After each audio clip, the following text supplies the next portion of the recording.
dit là où deux ou trois font assembler à son nom, il est là. Dieu est là. Est-ce que vous avez passé une bonne semaine? Oui. Voilà. Gloire. J'aimerais qu'on commence ce temps dans la prière. Parce que vous savez, aujourd'hui on est en vie, on est en bonne santé, gloire à Dieu, mais on n'a rien payé pour bénéficier de cette santé. Si nous sommes en bonne santé, on est en vie aujourd'hui, on se retrouve ce matin, c'est parce que c'est par sa grâce. Il a fait grâce pour que nous soyons là. Et nous, en guise de reconnaissance, j'aimerais qu'on prie, que tu pries dans ton cœur, que tu te rapproches à lui, tu lui dis merci Seigneur, merci parce que tu m'as protégé, merci parce que tu étais avec moi, tu m'as donné encore ton souffle de vie, je ne le mérite pas, mais par ta grâce je suis là. J'aimerais que tu pries au fond de ton cœur, que tu pries au fond de ton cœur, tu dis Seigneur merci parce que tu m'as protégé. Ceux qui sont morts, ils ne sont pas plus parfaits que moi, mais moi, tu m'as gardé en vie, c'est parce que tu veux que j'accomplisse ta destinée. Tu pries, tu dis merci à Dieu. Je verrai que chacun prie dans son cœur. Prions. Seigneur, je te dis encore merci. Merci pour ta grâce.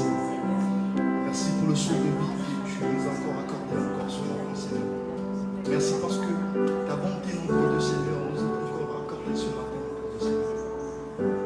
Merci, Seigneur, pour ton amour. Merci pour ta fidélité, Seigneur. Merci pour cette grâce. Tu m'as encore accordé ce souffle de vie ce matin, Seigneur. Comment n'est pas ton grâce? Merci. Merci, Seigneur. Pour ce premier chant, on est souvent habitué à mettre les paroles sur l'écran. Et ce chant, j'aimerais que tu chantes avec ton cœur. J'aimerais que tu réalises cette grandeur que Dieu t'a encore accordée ce matin. Tu chantes avec ton cœur.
Jésus est au-dessus de tout.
Je viens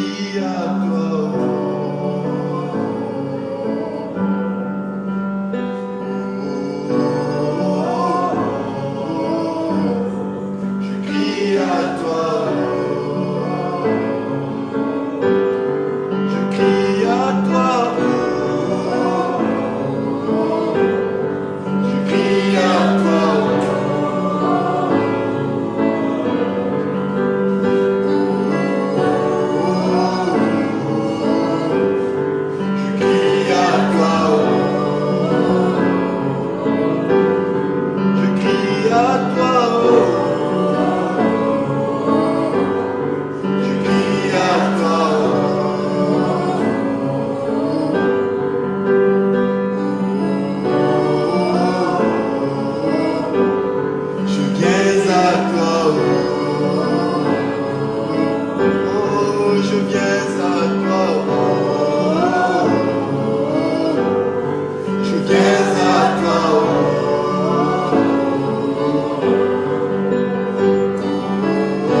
c'est devant ta table que nous voulons venir.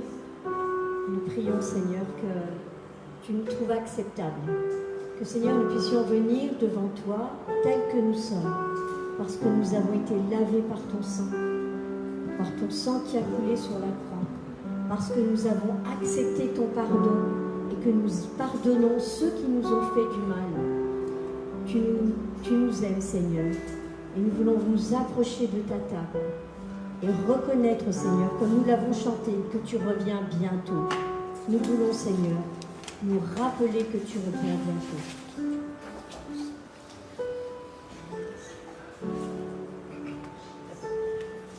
Amen. Merci pour ce sang, Seigneur Jésus. Ce sang innocent, ce sang pur, ce sang qui n'a jamais connu la souillure et le mal. Que tu n'as pas hésité à verser pour nous. À verser ton sang à la place du nôtre. Je te remercie, Seigneur, pour cet ultime sacrifice que tu as fait, Seigneur. Quand j'essaye de sonder, quand j'essaye de comprendre, tous les mots, même un merci, paraît tellement faible, paraît tellement léger par rapport à ce que tu as fait, Seigneur. Nous voulons nous souvenir de ce que tu as fait. Merci pour ce sang versé sur cette croix, pour ce don précieux. Toute la gloire te soit rendue, Seigneur Jésus. Amen.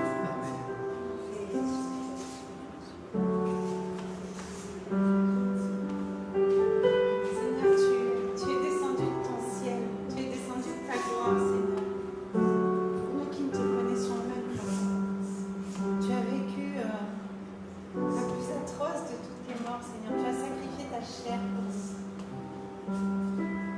Et Seigneur, cet acte que tu as fait, tu ne l'as pas fait il y a seulement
confiance devant toi, cette attitude d'abandon, ce cœur qui te dit combien tu es grand et ton amour nous dépasse.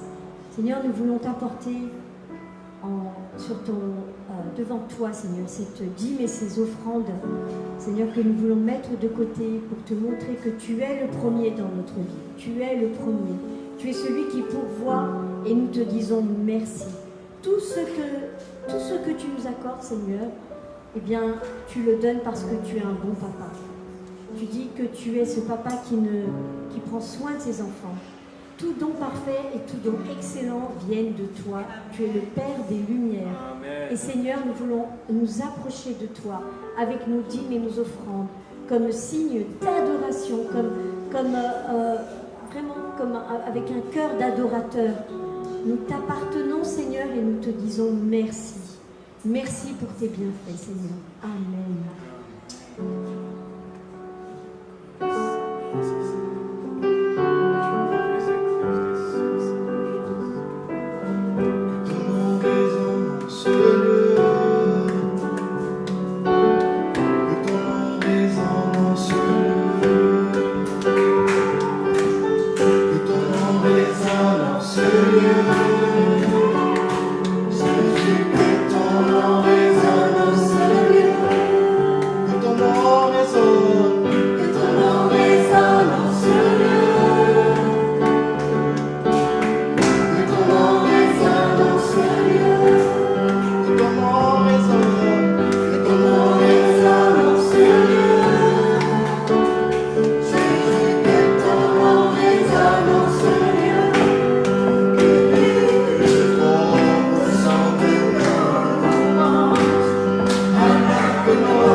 Seigneur, pour ta présence en ce lieu. Merci pour ta présence dans nos vies. Merci pour ta présence, Seigneur, qui nous couvre.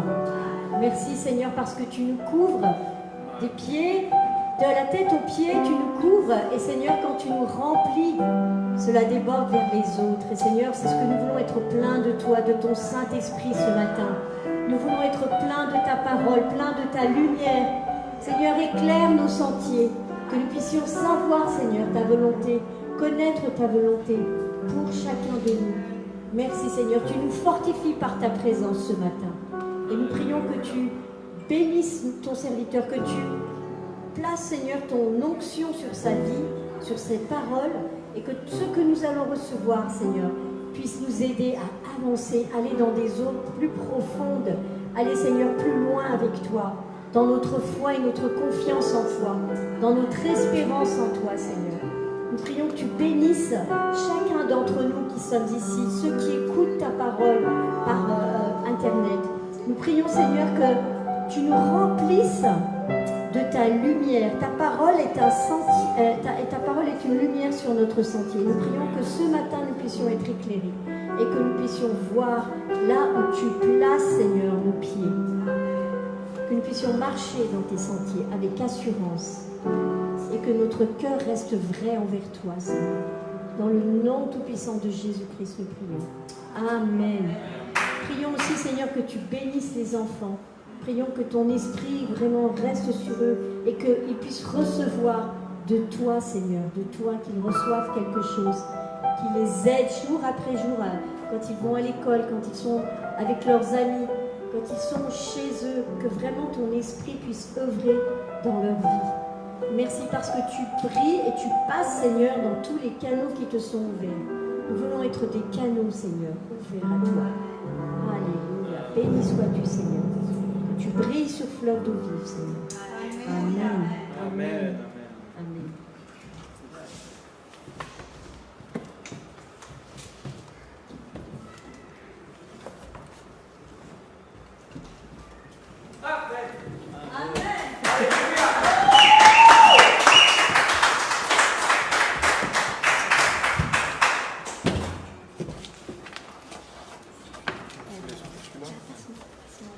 Oui, j'étais dans ma méditation.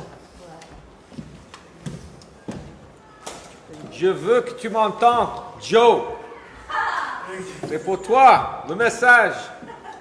Alors, non, c'est pour tout le monde. Alléluia. Je suis heureux d'être là. Donne-moi. Je peux avoir quelque chose comme ça? Merci Seigneur, merci pour la louange. Merci pour l'équipe. Christ, notre frère, merci. Il a un appel sur sa vie de louer le Seigneur. Mais de louer le Seigneur. Comme nous tous, hein, c'est l'appel. Nous avons été créés pour louer. Je crois que c'était presque la première chose que Dieu a voulu enseigner son peuple. Adam, créé à l'image de Dieu, le 6e jour, et il se réveillait dans la présence de Dieu avec rien à faire, sauf d'être avec Dieu. Là, on sait qu'il y a beaucoup à faire. C'est pas bon qu'une personne ne travaille pas. C'est pas bon. Hein? C'est pas bon pour notre santé, notre façon de voir les choses. C'est pas comme une crime. Hein? C'est pas quelque chose de négatif. C'est plutôt le poids. Et Seigneur, aide-nous créer du travail. Amen. Le frère ils sont pas là ce matin, mais ils sont venus de Nancy pour faire un boulot. Hein? On continue de vouloir faire ça, n'est-ce pas? Ce matin, je veux parler, une petite révision, parler de l'Église. Qu'est-ce que c'est l'Église? Le corps du Christ. Cette leçon est tirée de plusieurs années des études et c'est un petit peu un résumé. Il y a un aspect, un grand passage que j'aimerais lire ce matin qui parle du corps. Parce que quand on parle de l'Église, on a beaucoup d'images. On a les images de bien sûr, la famille. C'est ça ça me fait du bien quand j'entends ça tout le temps. En même temps, c'est quelque chose à comprendre, ça veut dire quoi la famille? Parce que des fois, on ne vient pas des familles qui fonctionnent bien. Donc l'Église à notre aspect de nous renouveler. On parle d'une équipe, on parle de l'armée, on parle d'un bâtiment des fois. Un bâtiment a beaucoup de pièces. Et dedans, on trouve ce qui est la volonté, la raison pour laquelle Dieu a créé. Il est en train de bâtir l'Église et notre rôle dans l'Église. Et je veux tout de suite dire, c'est important de comprendre. C'est Jésus qui bâtit son Église, pas nous. Amen. Des fois, on prend le revers. C'est nous qui voulons bâtir l'Église et ça devient à notre image. C'est notre rôle, c'est de vivre le royaume des cieux. Jésus est venu prêchant le royaume des cieux. Et c'est ça qu'il appelle de nous, de vivre le royaume des cieux. Là où il y a la paix, la joie, la vie. Et c'est une 24/7, c'est 24/7, c'est tous les jours, c'est pas seulement quand on est là. Donc, petit résumé, l'Église et la communauté, je vais lire ça, après on va décortiquer un peu. L'Église est la communauté du peuple de Dieu, le corps universel du Christ. On va lire ce passage tout à l'heure en 1 Corinthiens 12, le corps universel de Christ, qui trouve son expression dans l'Église, les églises locales. D'accord, l'Église locale. Nous savons cette polémique de dire, voilà, je fais partie de l'Église universelle, mais bon, ça ne va pas avec les gens localement. Ah, ça ne va pas. Mais moi, j'aime Jésus, mais les gens m'embêtent. C'est un peu comme le pasteur qui est venu me voir un jour, dit, j'aime bien ce que je fais. J'aime bien mon métier. Parce qu'il a dit métier. Il dit, ah, ok. Métier. J'aime bien prêcher, j'aime bien étudier, mais c'est des gens qui m'embêtent. Je ne sais pas quoi faire avec eux. C'est grave ça. Ce n'est pas un métier, c'est une vocation. On doit tous être appelés de faire quelque chose. Et c'est ça quand tu es parent comme un métier. Quand tu donnes naissance à un enfant, c'est un métier. Oh, c'est fini. Je pose le bilan. Je finis. J'en ai marre. Je vais changer d'enfant. Non, tu ne peux pas. C'est vraiment pour le bien et le mal. C'est un appel.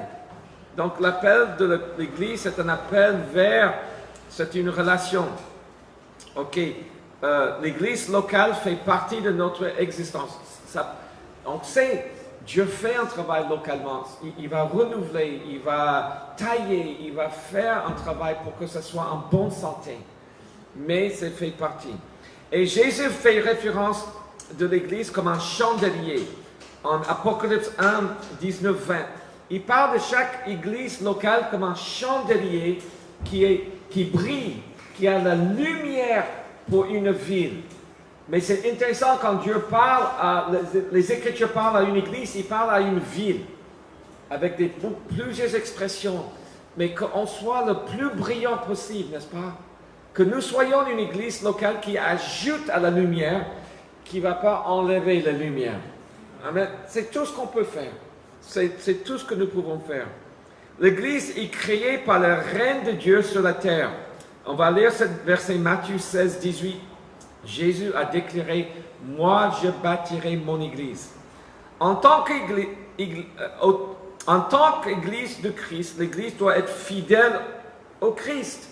Notre premier appel, c'est lui qui bâtit, être fidèle au Christ. Pas fidèle aux gens, fidèle au Christ. L'Église existe pour aimer Dieu, l'honorer et lui donner la gloire. Et n'est pas de ce monde. Jean 18, 36 a dit, je suis dans ce monde, mais on n'est pas de ce monde. Non, on est dans le monde, mais pas de ce monde. Notre source de vie ne vient de rien de ce monde. On doit tourner nos yeux constamment vers Dieu pour qu'une église fonctionne. Et ça signifie que l'Église n'est pas un système politique, ce n'est pas un système social, c'est une vie, c'est à l'image créée par Dieu. Nous sommes créés à l'image de Dieu, mais l'Église exprime les qualités de Dieu. L'Église existe pour refléter la dynamique d'une famille en bonne santé et ses membres doivent interagir sur la base des principes d'une famille en bonne santé.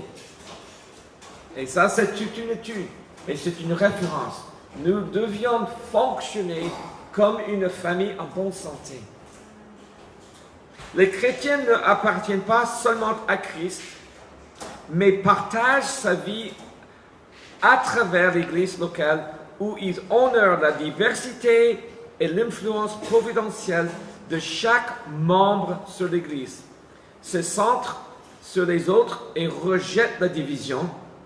Est-ce qu'on peut dire ça? Rejette la division. Parce que c'est tellement important, même quand on prend communion, je crois, avec le temps, le seul vrai empêchement, parce qu'on ne va jamais être digne de ce que Christ a fait. Amen. C'est les grâces. Le seul empêchement, c'est quand nous ne pouvons pas discerner le corps de Christ.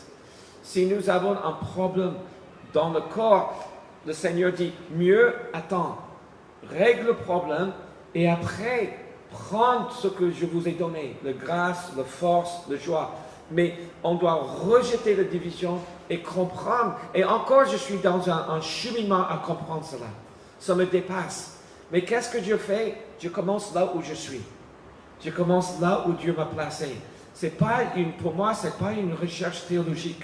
C'est une recherche pratique de vouloir et me permettre d'aimer mon prochain. Aimer dans l'Église comme dans le monde. Et c'est ce pouvoir, cette puissance quand nous prenons communion ensemble. Parce que je suis en train de me lever et dire, je partage ma vie avec toi aujourd'hui. Christ qui nous a pardonné, et moi, toi, et nous allons, Dieu nous invite de prendre force à sa table, d'être membre. L'Église locale doit honorer la diversité, l'influence providentielle de chaque membre sur l'Église, se centre sur les autres et rejette la division, les préjugés et la jalousie, ou toute expression de racisme ou des partis prises. Ça, on va lire en 1 Corinthiens. Peut-être, avec les années, on a souligné ça parce que c'est vrai, Seigneur, on n'utilise pas la parole pour renforcer quelque chose de négatif de ce monde. On est différents, on est en tribu, on est tous des différents parfums, mais que vraiment ça appartient à Dieu, pas à nous. Et ça, c'est le plus grand cœur que je crois qu'on peut redonner à nos enfants, que c'est quelque chose à comprendre. On fait partie de quelque chose de plus grand que nous. Et on ne comprend pas toujours, tout le monde est différent. Mais c'est le valeur. L'Église, c'est une révélation. Ça base sur l'autorité et sur les relations. Deux choses. Jésus-Christ, quand Jésus nous a envoyés en acte 1, il a dit, toute autorité m'a été donnée. Bon, c'est à Matthieu 28. Toute autorité m'a été donnée. Allez, faites des disciples. Et moi, je serai avec vous. Donc, il parle de son autorité qu'il partage avec nous. Et l'Église est une structure d'autorité. On va lire quelques versets pour nous aider. Éphésiens 1, 22, 23. Oui, Dieu a tout mis sur les pieds de Christ. Dieu, le Père. Il a mis le Christ au-dessus de tout. Et il l'a donné comme tête à l'Église. L'Église est le corps de Christ. La tête et le corps. En elle, le Christ est totalement présent. Lui en qui Dieu habite totalement. Nous, peut-être on ne le voit pas, mais Jésus-Christ est complètement ici. Et quelle grâce, il dit, viens dans mon corps. Je suis la tête, vous êtes les membres. Et c'est ça, pour moi, ça me soulage comme un responsable. Amen. On est tous des responsables. Alléluia. Amen. Si tu n'es pas compris. Mais les petits-enfants ne sont pas trop responsables pour grand chose. J'ai dit au revoir à mes petits-enfants aujourd'hui. Ils ne sont pas très responsables, je vais confesser. Mes petits-enfants à 2 ans ne sont pas très responsables. Ils sont vraiment moi. En effet, j'ai fait un jeu avec ma petite fille. Elle dit le mot non. Elle a 2 ans. Elle se lève le matin? Non. Dis donc. Et j'arrivais un jour, elle et moi, elle a dit yes, oui, au moins 10 fois. Je dis, gloire à Dieu. Je dis, ça c'est notre mot entre nous, yes, oui, non, non, non. Donc, c'est dommage, mais c'est possible de vivre dans le corps de Christ et être un peu comme un enfant. Mais nous sommes tous des responsables. Et quand on est responsable de soulagement, c'est que c'est Jésus-Christ la tête. Nous sommes le plus grand que je peux arriver, c'est le sous-responsable de Jésus. Il n'y a pas de poste plus haut. Je suis à l'aise avec ma place. Et là, on cherche tous, Seigneur, ta volonté, qu'est-ce que tu désires pour nous, comme une église locale, comme un mouvement. Et on cherche ensemble. Et parle, le tête parle. Et il a sa façon de communiquer, le Saint-Esprit. Et on trouve confiance.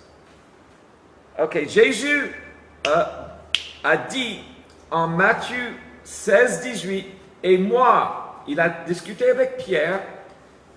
Pierre a été quelqu'un, quand Jésus a dit qui suis-je, Pierre a eu la force de dire tu es le Fils de Dieu, tu es la lumière, tu es l'envoyé de Dieu. Et Jésus a répondu, et moi je te dis que tu es Pierre, et que sur cette pierre, okay, c'est une grande pierre et petite pierre.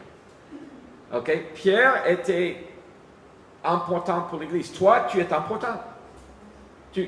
Des fois j'ai vu ça dans les jeux.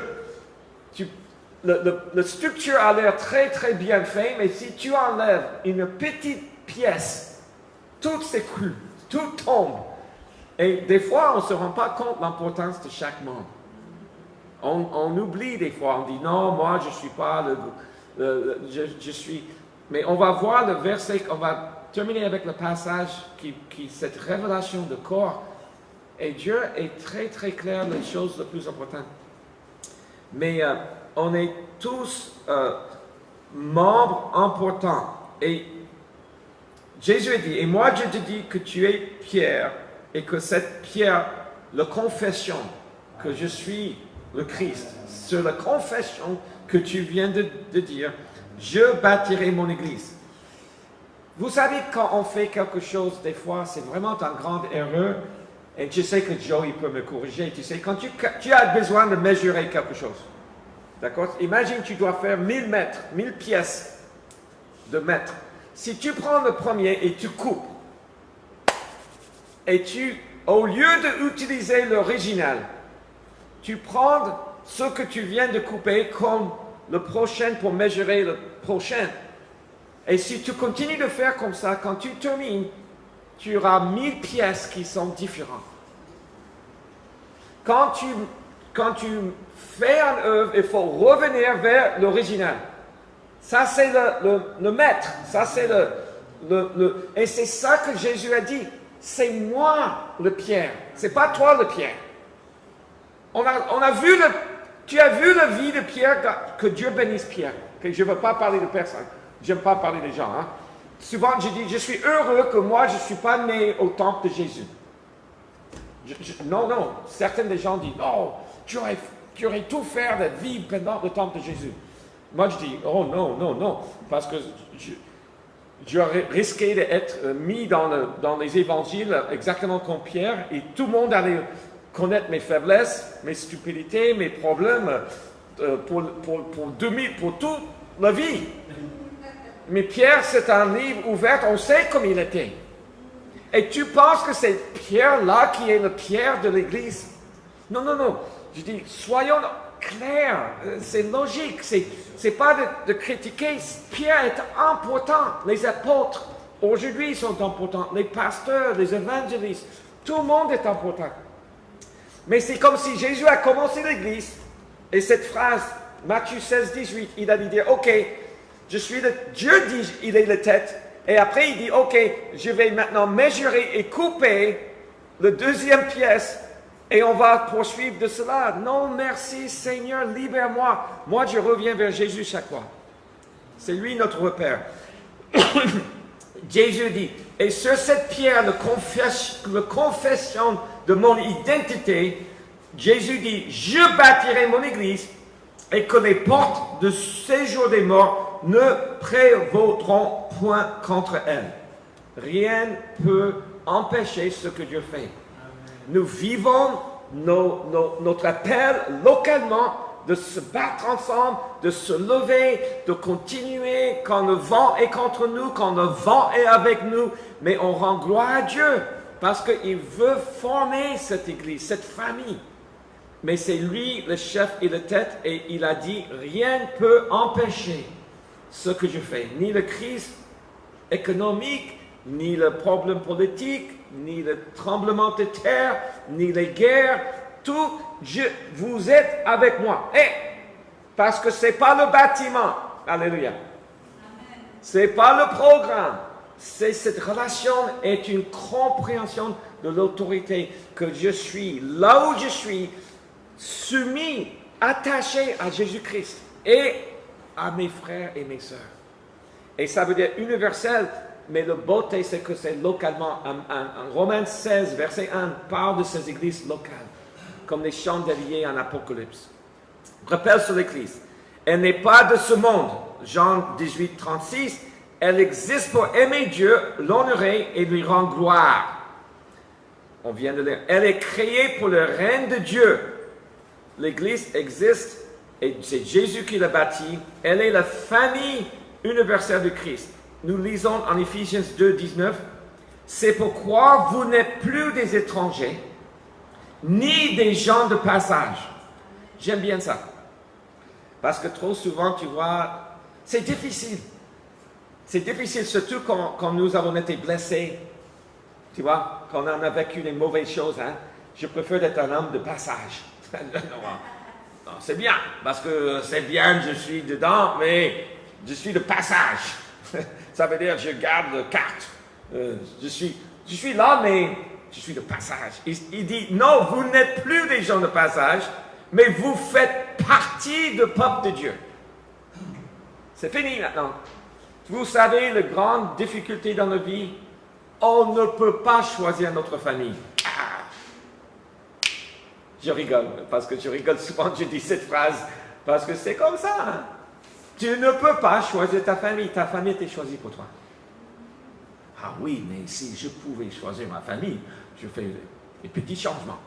Je sais quelques personnes j'aimerais mettre dedans et quelques personnes j'aimerais enlever. Alléluia.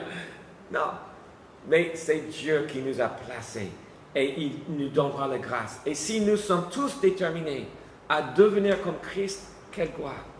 Une famille en bonne santé, ou au moins, on garde notre attitude de cœur. Seigneur, libère mon cœur de te honorer, de te glorifier. Ok, lisons ce passage. C'est pourquoi vous n'êtes plus des étrangers, ni des gens, Éphésiens 2, 19, ni des gens de passage, mais vous faites partie du peuple de Dieu. Vous en avez tous les droits et vous êtes de la famille de Dieu. D'accord, vous avez les droits maintenant. Papa. Now, ma petite fille qui a 2 ans, elle réclame ses droits tous les jours. Moi. Mais dans quelques années, moi, le grand-père et son papa et sa maman vont dire, mais maintenant, tu vas contribuer. On a passé beaucoup d'années, et c'est ça la beauté, Dieu va nous guérir. On a besoin d'être guéri. On a besoin d'être pris en charge à un moment donné. Amen. Moi, je me souviens encore quand je suis arrivé, j'ai donné ma vie à Jésus, j'ai confessé, je ne comprenais rien. La première année où j'étais assis dans des enseignements, je ne comprenais rien. Mais je me sentais bien. Il y a quelque chose que Dieu faisait, mais ça m'a dépassé.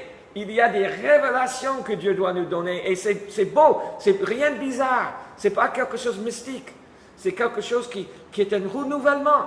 Jésus était obligé, chaque parabole était comme une image, le royaume des cieux, c'est des choses qu'on ne comprenait pas. Il dit non, je vais vous aider à comprendre. Donc pour les premiers 6 mois de ma vie chrétienne, je ne comprends rien. Honnêtement, Et pour ça, c'est pas mauvais hein, qu'on va recevoir une parole le dimanche et dans la semaine, on va le retravailler un peu.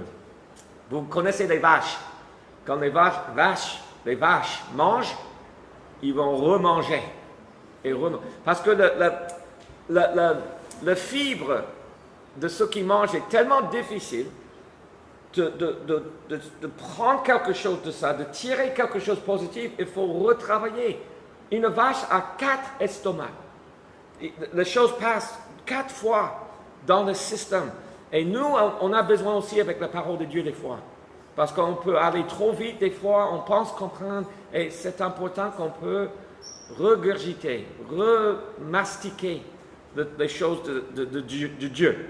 Les croyants passent toujours avant, et c'est les frères et les sœurs, c'est notre esprit, c'est pas les croyants. Je suis croyant, fidèle. Oui, je suis fidèle parce que j'ai eu la grâce et le courage d'accepter celui que Dieu a envoyé. Après, je deviens fidèle, je marche dans la fidélité. Et il y a des moments où je chancelle, ok? Amen. Mettre les cartes sur la table. On veut encourager les uns les autres vers le but. Amen. Pas juger. Pas dire, ok, Christ, tu as fait la louange ce matin parce qu'on voit en toi un homme parfait. On voit un homme, oui, parfait en Christ, parce que Christ t'a rendu parfait. Mais je ne veux pas ton cœur, tu ne veux pas mon cœur, ok? On veut le cœur de Christ. C'est le maître. Quand toi et moi, on vient, je t'encourage. Tu encourages quelqu'un d'autre, mais on pousse, on va vers le vrai maître et on est tous en train de réorganiser nos vies basées sur le vrai maître, le vrai image.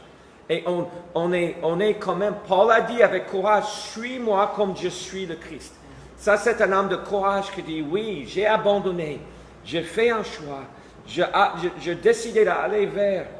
Donc, il a ce courage de dire, et c'est comme ça qu'on fait des disciples, parce que Dieu nous fait confiance.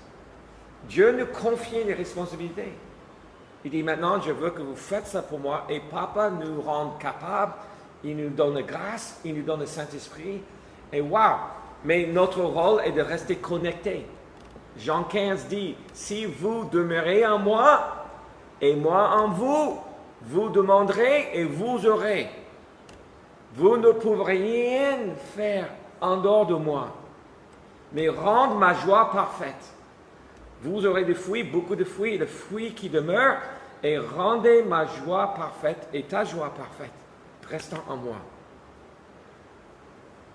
On vient de lire l'Église universelle de Christ, choisie avec amour et sacrifice par l'époux. Elle lui témoigne sa gratitude principalement parce qu'elle lui est fidèle et sa fidélité spirituelle. Et il y a plusieurs références. Des fois, Dieu nous parle de l'Église comme un petit troupeau, l'épouse. C'est une belle image dans l'Éphésiens qui parle d'hommes et femmes, c'est un mystère. L'Église l'Église glorieuse, sans tâche. Ça, c'est tout un enseignement, que de parler de cela. Et nous pouvons entrer dedans. On est héritier selon la promesse. Beaucoup des références familiales. Vous êtes les descendants d'Abraham. C'est une relation. Nous sommes grâce à une relation. Cette semaine, on a eu dans notre étude biblique, je pense, cette référence que, ok, Dieu a choisi Israël. Oui et non. Dieu a choisi Abraham. Et de Abraham est issu Israël, après Jacob. Et tout le peuple de ce moment-là était dans l'idolâtrie. Et Dieu a commencé c'est comme, il a pris, comme quand tu prends une plante sauvage, il commençait à reconstruire, à mettre, et certaines des choses au début étaient faites parce que les gens, Abraham et tous ceux d'où ils venaient étaient tellement éloignés de Dieu depuis le temps de Noé. Dieu commençait à mettre les choses en ordre. Quand nous sommes arrivés plus tard, après le Christ, c'est pas la même chose des fois. Mais encore, on a besoin de le témoin du Saint-Esprit qui nous montre ce qui est juste, correct. Il a besoin de renouveler notre conscience, renouveler notre cœur. Nous voulons maintenant lire ce passage formidable. 1 Corinthiens 12, si on peut mettre ça, 1 Corinthiens 12, 12 au 27. Et j'aimerais qu'on le lise une fois tous ensemble, et peu importe la traduction, et après on va laisser ça entrer, on va le relire plus lentement. Mais si quelqu'un peut m'aider ce matin, quelqu'un peut venir avec le micro et lire. Qui? Chris, tu veux le lire pour nous? Tu as ta Bible? Vraiment, tu es un homme parfait aujourd'hui. So, on va lire, le passage c'est 1 Corinthiens 12, versets 12 au 27, et je t'invite de lire avec le micro.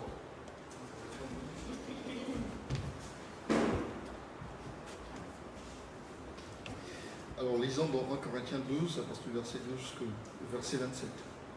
Car comme le corps est un et a plusieurs membres, et comme tous les membres du corps, malgré leurs membres, ne forment qu'un seul corps. Ainsi en est-il de Christ.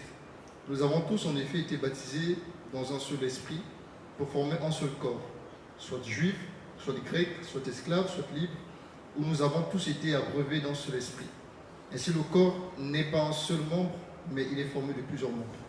Si le pied disait, parce que je ne suis pas une main, je ne suis pas du corps, ne serait-il pas du corps pour cela? Et si l'oreille disait, parce que je ne suis pas un œil, je ne suis pas du corps, ne serait-il pas du corps pour cela? Si tout le corps était œil, où serait lui? S'il était tout oui, où serait l'odorat? Maintenant, Dieu a placé chacun des membres dans le corps comme il a voulu. Si tous étaient un seul membre, où était le corps? Maintenant, donc, il y a plusieurs membres et un seul corps. L'œil ne peut pas dire à la main, je n'ai pas besoin de toi. Ni la tête dire aux pieds, je n'ai pas besoin de vous. Amen. 27 ou 21? Jusqu'au verset 27. Parfait. Mais bien plutôt, les membres du corps qui paraissent être les plus faibles sont nécessaires. Et ceux que nous estimons être les moins honorables du corps, nous les entourons d'un plus grand honneur. Ainsi, nos membres les moins honnêtes reçoivent plus d'honneur, tandis que ceux qui sont honnêtes n'en ont pas besoin. Dieu a disposé le corps de manière à donner plus d'honneur à ceux qui ont manqué, afin qu'il n'y ait pas de division dans le corps, mais que les membres aient également soin les uns les autres. Et si un membre souffre, tous les membres souffrent avec lui. Si un membre est honoré, tous les membres se réjouissent avec lui. Vous êtes le corps de Christ et vous êtes ses membres, chacun pour sa part. Amen.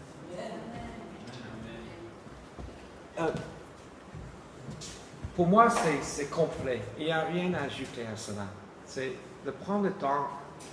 La chose, je pense, qui est frappante est que on a tendance de voir comme certains aspects sont beaucoup plus importants et on va valoriser ou on va se comparer ou on va chercher d'être comme ça.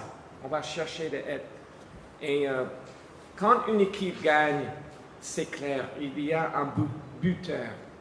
Comme dans le match de rugby, il y a quelqu'un qui va marquer le point. Mais une équipe qui gagne a besoin de tous les membres. Et même en semaine, quand moi j'étais sportif, c'était là où on a appris à gagner. Dans les répétitions, dans la semaine, quand on poussait l'un l'autre de devenir mieux, de trouver le souffle, d'avoir des muscles en or. Et c'était quelqu'un peut-être que tu n'allais jamais voir dans le match, qui en semaine après semaine était en train de pousser le vedette, de maîtriser son jeu, d'être au niveau. Et quand le moment arrive, c'est lui qui gagnait, qui marquait. Mais pendant 6 mois, c'était le monsieur que vous n'allez jamais voir dans le match, qui était qui était fidèle, il venait chaque match, il était sur le banc. Mais en semaine, il se levait aussitôt que l'autre est travaillé. Et c'est ça, c'est une grande révélation. Et je crois si on peut vraiment garder ça pour notre propre identité. Chaque membre est essentiel. Autrement, la clarté est tellement beau. Moi, j'ai étudié la biologie quand j'étais à l'université même. Et quand je vois ce passage, je dis, mais c'est clair, c'est logique. On a besoin les uns des autres. Et que le Seigneur aide-nous à avoir cette révélation. Aide-nous à vivre comme cela. Qu'on n'oublie jamais. Je vais terminer avec un témoignage parce que ça m'a beaucoup bouleversé quand j'étais à Montana. Et même c'était avant parce que j'étais désigné de faire communion pour la convention internationale. Et c'était confus, il y avait beaucoup de choses qui se passaient, mais j'ai fait correctement. Mais après, le Seigneur m'a montré une image que j'ai eue quand j'étais à Nancy, il y a presque 30 ans. Et j'ai repartagé cette image à Montana. C'est une histoire. Et quand on a commencé l'église Champ Nouveau, on a commencé dans notre bâtiment, notre maison. Et après, voilà, j'ai poussé. Ok, la maison est trop petite. On a loué notre première salle qui était en face de l'école des enfants. C'est un ancien salon de beauté avec des grosses vitres. On a mis Champ Nouveau en plein centre-ville. Et à un moment donné, on a vu, voilà, c'était trop petit. Je suis allé négocier à notre salle. Mais c'était...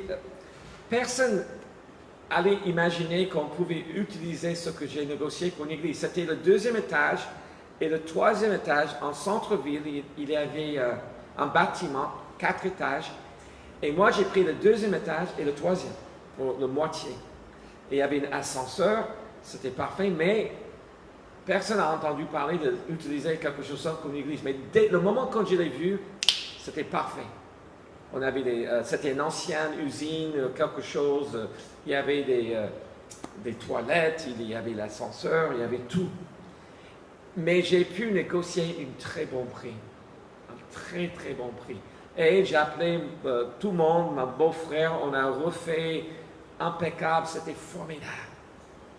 Et après, l'église continue à grandir. Et c'était que moi qui ai négocié avec le propriétaire. Mais quand l'église continue à grandir, j'étais obligé de retourner à négocier pour prendre l'autre moitié de le 3e étage et le 4e pour les programmes, les enfants et tout.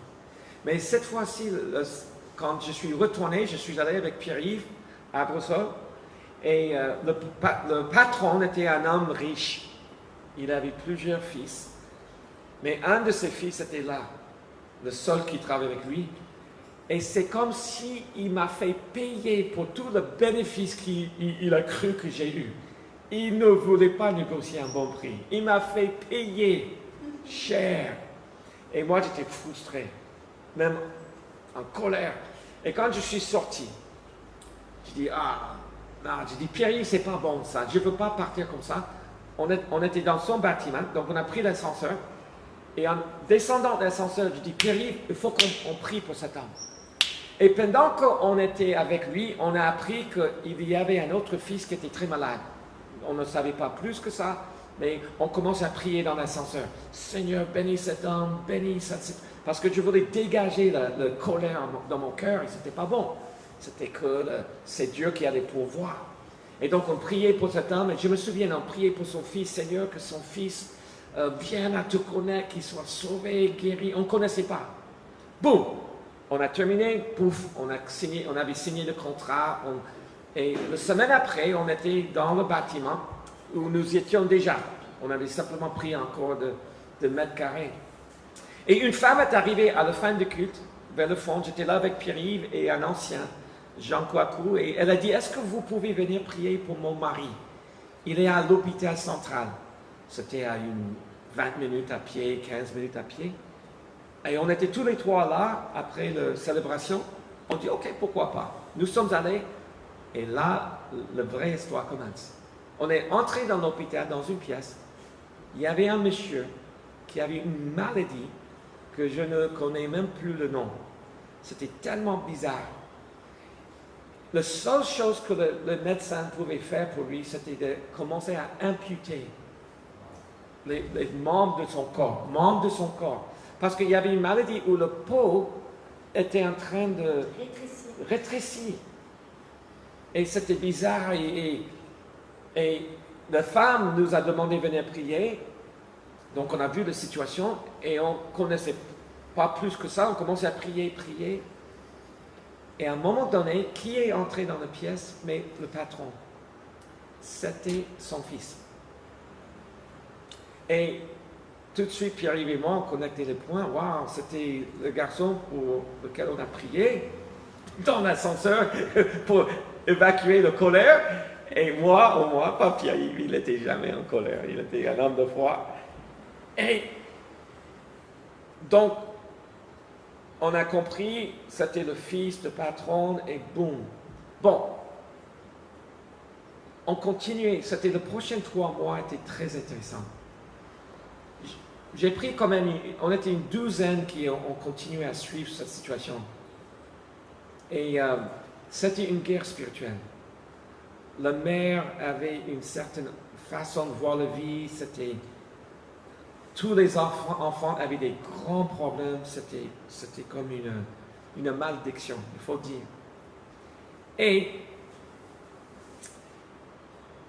à un moment donné, tu sais, avec le temps, on allait, on priait, on a pris.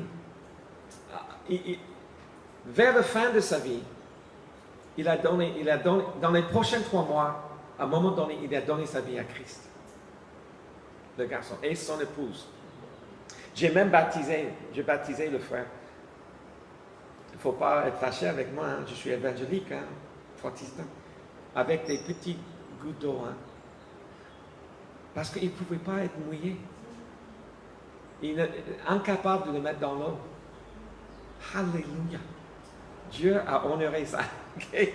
Et on a eu un dernier repas. Je vais venir parler de ce dernier repas. Donc, sa vie a été changée. Et un samedi après-midi, parce que comme tout le monde, je travaillais, mais le samedi après-midi, un jeune musicien est passé me voir. Il voulait passer du temps avec moi. Je dis, écoute, viens avec moi, il y a un homme qui est malade, on va visiter, tu peux jouer la guitare, et moi je vais lire les versets, je vais prier avec lui.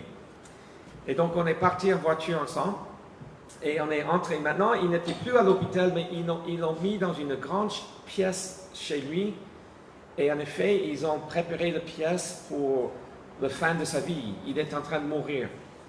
Il avait, à ce moment-là, il avait une jambe de genou coupée, le pied coupé, un bras coupé. Le peau était le poil était, quand le corps est en train de, le peau est en train de rétrécir, c'était vraiment une image difficile à comprendre, mais après qu'il a donné sa vie à Jésus, ses yeux étaient différents. C'était beau. Mais ce jour-là, c'était la dernière semaine de sa vie, on savait tous, grosso modo. Hein. Et donc, le jeune musicien a pris sa guitare dans le coin, et moi, j'ai avancé vers le lit, et avant de faire quelque chose, j'ai dit, comme un bon chrétien, amen, j'ai dit, qu'est-ce que je peux faire pour toi? Et il m'a dit, est-ce que tu peux me masser? Ah, je dis, moi je ne sais pas faire ça, je n'ai jamais fait. Et il était avec des pansements, je dis, ok. Et j'ai commencé à faire. Il a dit, parce qu'il me dit, Dan, c'est tellement terrible, ça me gratte, je ne peux pas me toucher. Il était tourmenté, mais il avait la joie du Seigneur. Donc, leçon numéro 1, faites attention quand tu demandes vraiment qu'est-ce que je peux faire pour toi. Avant de poser cette question, sois prêt. Et moi, j'ai pensé, je vais être le bon chrétien. Et là, il a dit, masse-moi. Et j'ai commencé à faire. Et là, je commence à expérimenter quelque chose. Parce que tu sais, des fois, on pense que nous allons aller aider quelqu'un. Et au lieu d'aider l'autre, en faisant ce qu'on fait, c'est nous qui sommes aidés. C'est ma vie qui a été profondément touchée. Et j'ai commencé à faire, et il fallait faire attention, je ne voulais pas cramer la peau ou faire mal.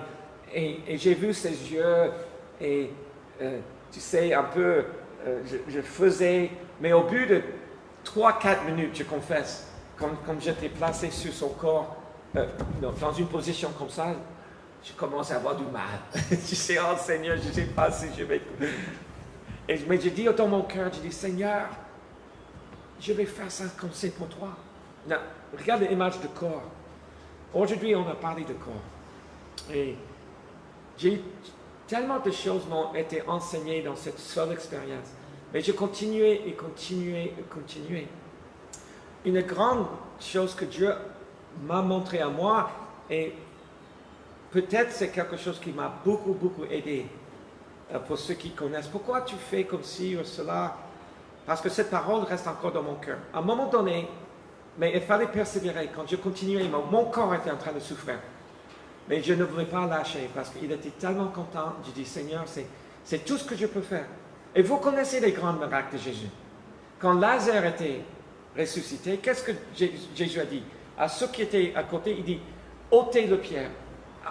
Beaucoup de fois, pour les miracles de Dieu, c'est faisable.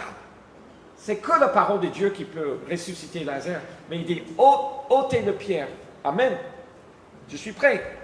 Qu'est-ce que tu veux de moi? Je suis prêt. Quand Jésus a fait les grands miracles pour le mariage de Cana, quand il a changé l'eau en vin, la première chose, il dit, remplissez les huîtres. Ah, moi, je peux faire ça. Tu comprends? Donc, je me sentais comme ça. J'ai dit, je vais faire. Et pendant que je travaillais, mon corps commençait à souffrir. Mais cet homme avait des yeux comme ça, mais son corps, je n'ai jamais vu quelque chose pareil. Et j'étais tout prêt. Et à un moment donné, pour ma vie, ça c'est la parole pour ma vie que je dis, Dieu m'a dit, Daniel, je suis en train de te montrer la vraie guerre spirituelle à laquelle je t'appelais. Ce que vous voyez dans le visible est l'état spirituel invisible que je t'appelle à guérir, à être partie de la guérison. Et cette parole a tellement me fortifié depuis, je me trouve des fois dans des situations calmonie, critiquées, parce qu'il y a beaucoup de poison dans le monde. Amen. Même dans une petite personne, pas trop de poison, mais une grande personne avec beaucoup d'intelligence, il peut te vraiment balader avec les mal. Et dans le ministère, j'ai eu beaucoup de situations où je me trouvais vraiment dans des situations très critiques. Mais cette parole m'a aidé parce que Dieu m'a montré, sans pleurer, il m'a dit, il m'a donné le préavis nécessaire que pendant les années, ça fait 25-30 ans, et pour la plupart du temps, j'arrive à bien maîtriser, mais des fois, on est humain, je craque. Mais la plupart du temps, à cause de cette parole-là, j'ai eu la grâce de vivre des choses difficiles. Parce que, mes frères et mes sœurs, qu'est-ce que Jésus a fait à la croix pour nous? Ce n'était pas une petite balade un dimanche après-midi. Jésus se fait déchirer. Et quand j'étais dans cette expérience, il m'a montré que Daniel, vous allez voir et vous allez vivre des problèmes. Alléluia. Mais je serai avec toi. La deuxième chose, c'est le corps de Christ. Seigneur, aide-nous de jamais traiter son corps comme ça, de couper, amputer, enlever, de déchirer le corps. Et là aussi, je dis que je ne suis pas parfait. Mais je veux devenir plus et plus, encore plus, c'est jamais trop tard, n'est-ce pas? C'est jamais trop tard. De dire, Seigneur, encore donne-moi une révélation. Même si je ne comprends pas quelque chose, je ne veux pas lancer dans mon esprit humain. Tu sais, quand on est confus, on ne sait pas comment on imagine, on ne sait pas ce qu'on attendait, on a tendance de vouloir critiquer ou de dire des choses non utiles, n'est-ce pas? Parce que c'est en nous. c'est le poison qui doit sortir. Le poison que Jésus était déchiré à la croix pour prendre notre poison. Parce que c'est le mot qu'il m'a donné quand j'étais dans cette situation. Et ça pour moi, aujourd'hui, il y a un sens. C'est invisible. C'est pas quelque chose que tu vois. Mais quand on critique, quand on accuse, Martine me connaît, je fais mon mieux de même choisir mes mots pour ne pas être négatif. Tu comprends? Imagine une situation tant de fois. Ma fille l'autre jour, la petite fille elle a oublié la serviette. Elle a dit, tu vas attraper le froid. Elle a dit, ne dis pas ça. C'est possible. Tu dis, tu peux attraper. C'est comme on condamne quelqu'un pour le manque. Ils n'ont pas fait quelque chose. On dit, tu vas tomber. Je me souviens moi-même, à 12 ans, je marchais sur un pont. Je marchais sans que ma mère était au courant. Je montais sur quelque chose de très dangereux, mais je marchais comme un oiseau. Jamais de problème. La seule fois que ma mère est venue, elle me voyait de loin. J'étais dans un championnat de baseball. Le grand match était le soir ou le lendemain. Maintes fois, j'avais traversé le pont sur le petit truc. La seule fois, elle est venue de loin. Elle me voyait. Elle a crié, « Daniel, tu vas tomber !» Et qu'est-ce qui est arrivé? Je suis tombé. Et mon oncle a gonflé, et bon, mais j'ai joué le match quand même. Et on a gagné, mais c'était difficile. Mais tu vois cette puissance de la parole. Et quand on voit quelque chose de nouveau ou inconnu, on va tout de suite, de fond de notre âme, on dit des choses que quand on est en Christ, Seigneur, aide-nous à maîtriser. Parce que le fait que tu as oublié le manteau et fait hiver, c'est pas bon. Mais c'est pas forcément obligé que tu vas tomber malade. Le fait qu'une fois avec mon fils, on était en retard, tout le temps retard pour partir, prendre le train. Et peut-être j'ai déjà parlé de cette histoire. Il était dans la voiture. Il dit, on va jamais arriver, on a raté le train. On était en retard. J'ai arrêté la voiture. Je dis, stop. Je dis, je ne sais pas ce qui va se passer. On ne peut pas savoir. Mais si tu parles comme ça, c'est clair. Tu es en train de semer à quelque chose de tellement négatif. Ça peut être selon ta parole. Mais on va croire que Dieu peut faire quelque chose. C'est au-delà de nous. Ça me dépasse. On est en erreur. On est parti en retard. C'est notre faute. Mais on ne connaît pas l'avenir. Et vous savez ce qui est arrivé? Le train était en retard. 25 minutes. Nous sommes arrivés. Mais vous voyez, ça c'est le côté qui est en nous tellement fort. Et constamment, même le corps de Christ est tellement plus important.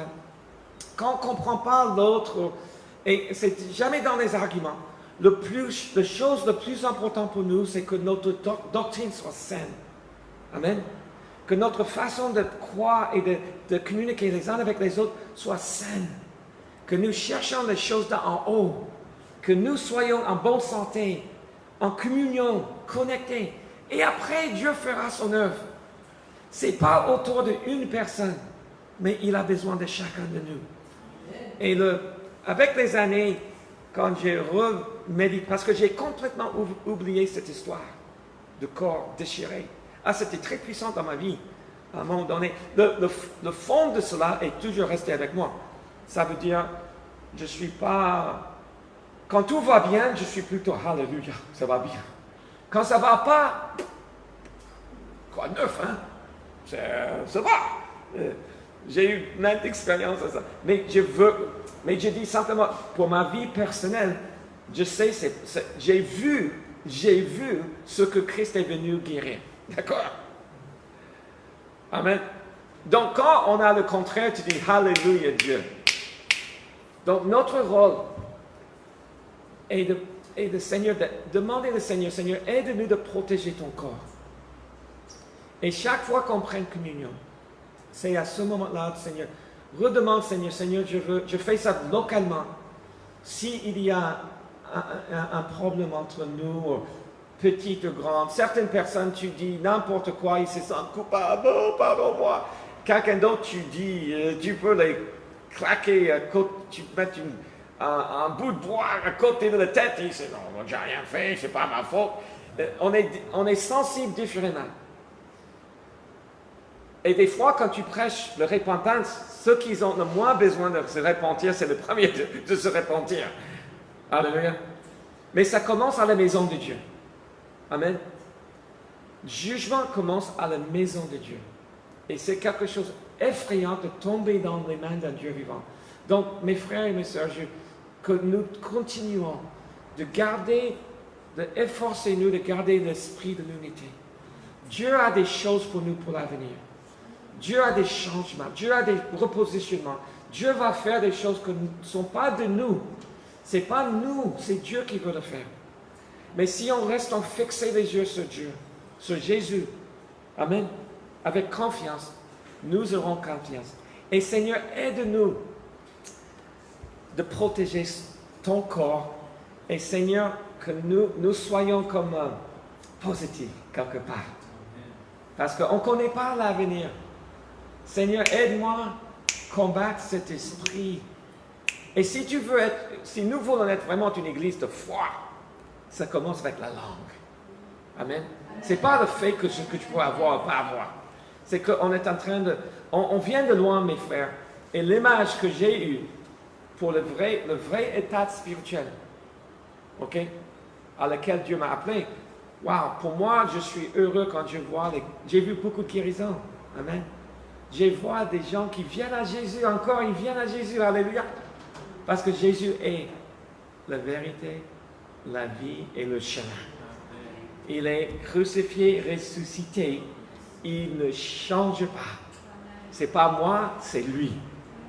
Et c'est son corps que nous voulons honorer, protéger,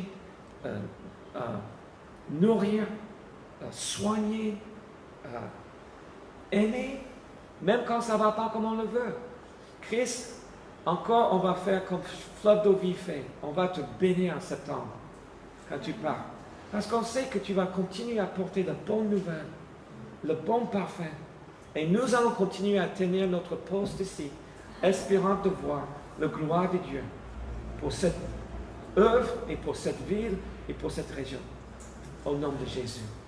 Amen, Seigneur. Merci pour ta gloire. Merci pour ta promesse. Merci pour ta parole.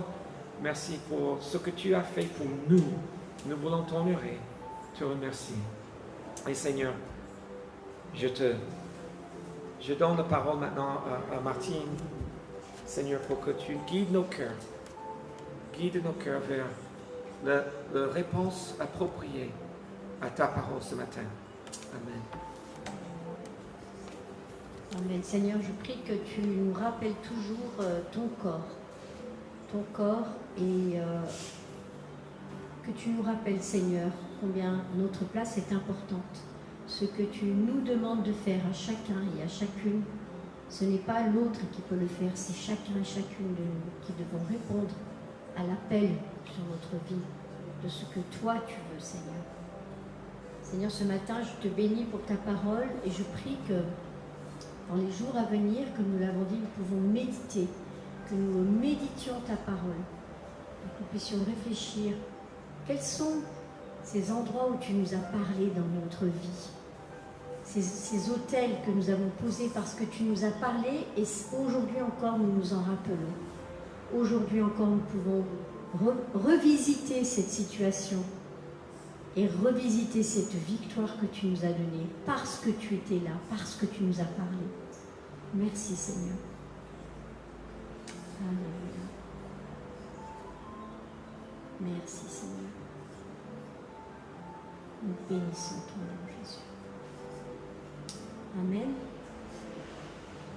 Eh bien, on se retrouve donc demain soir à 8h30 jusqu'à 9h30 pour notre étude biblique sur Romains et mardi soir à Saint-Laurent à 20h, vendredi soir à 20h à Nice Nord, samedi après-midi à 18h ici, à 119 Henri Dunant, avenue Henri Dunant, et dimanche prochain à 10h. Donc je vous souhaite à tous un très bon dimanche. Et cette semaine, nous avons repris la distribution des denrées. Donc nous faisons ça petit à petit avec l'équipe que nous sommes. Et ce vendredi, il y aura donc une distribution de denrées. Donc vous recevrez un mot et si jamais vous êtes dans le besoin, eh bien, voyez avec nous ce que nous pouvons faire pour vous aider. Voilà, soyez bénis et à bientôt.